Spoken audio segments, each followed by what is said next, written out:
Master the art of questions to unlock conversations that actually matter.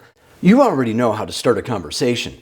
That's not the problem. The problem is you don't know how to keep it going, because most people treat questions like something you answer instead of something you use. So when someone asks you, "How are you? What have you been up to? How was your trip?" you give the perfect answer. Clear, efficient, done. And the conversation dies right there. And now you're standing there trying to figure out what to say next, or worse, watching the other person check out of the conversation completely. Not because you ran out of things to say, but because the conversation had nowhere to go. And once you see this, you realize something most people never figure out.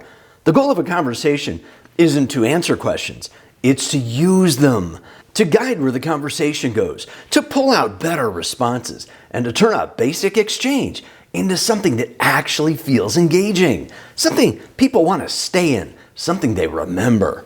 In this video, I'm going to show you how to use questions to keep your conversation moving, so it doesn't stall out after 10 seconds. It actually goes somewhere. Most conversations don't die because people don't know what to say. They die because people end them too early. And it happens in a way that feels completely normal. Someone asks you, "How are you?" You say, "Good."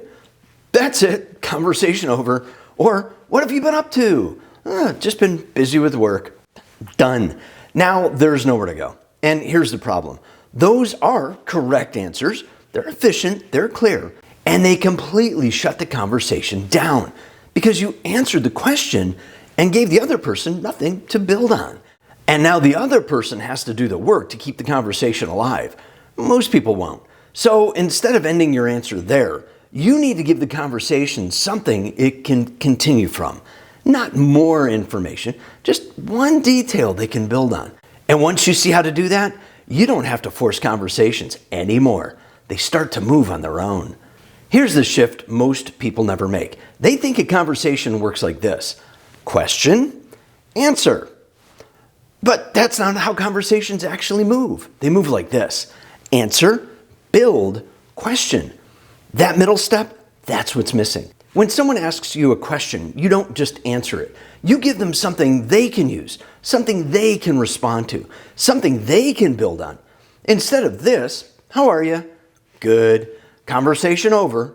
You do this: "How are you?" "Good. Just got back from a trip, actually." Now there's somewhere to go. And notice, you didn't say more. You just said something better. Or, "What have you been up to?" Busy with work." Dead.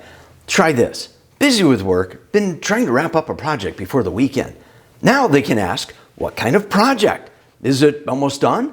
Are you looking forward to being done?"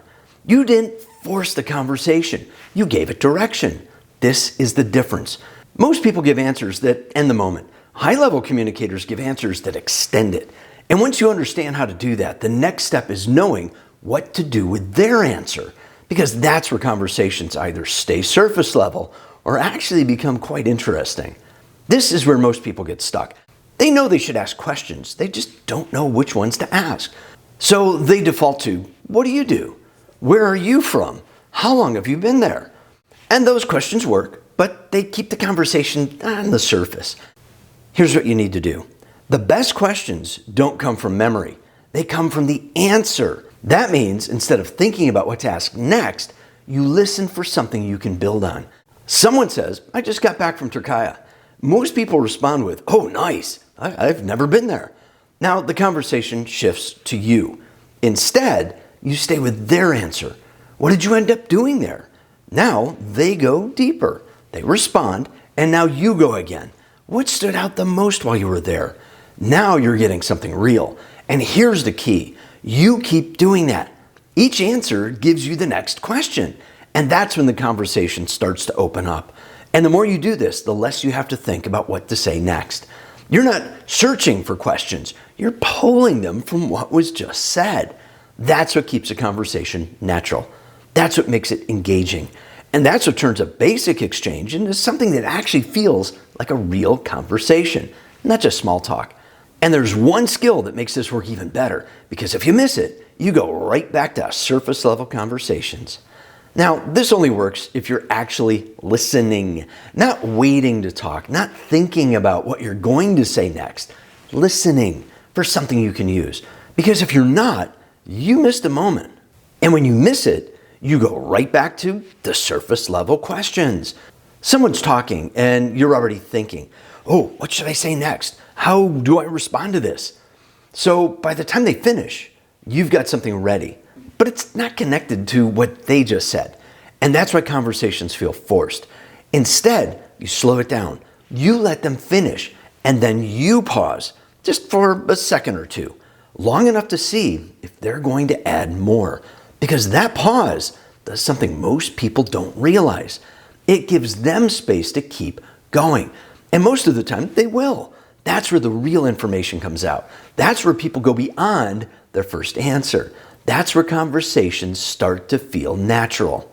And now you don't have to carry the conversation. Silence isn't awkward.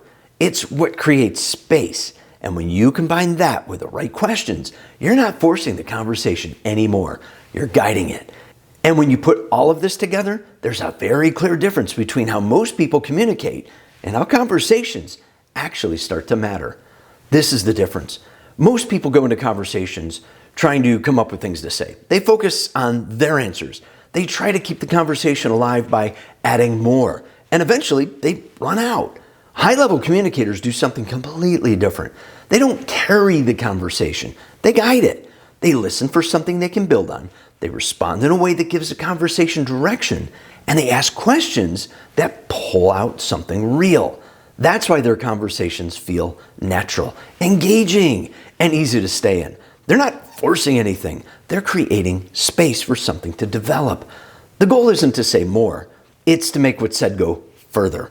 And when you do that, conversations don't stall out. They don't feel awkward. They don't stay surface level. They turn into something people actually enjoy being part of. Something they remember. Something that actually feels like a real conversation, not just small talk. Because once you understand this, you stop worrying about what to say next, and you start focusing on how to guide the interaction. And that's the difference between having a conversation and being able to talk to anyone. That's exactly what I break down in this next video. How to walk into any situation and know how to carry a conversation without forcing it. I'll see you there.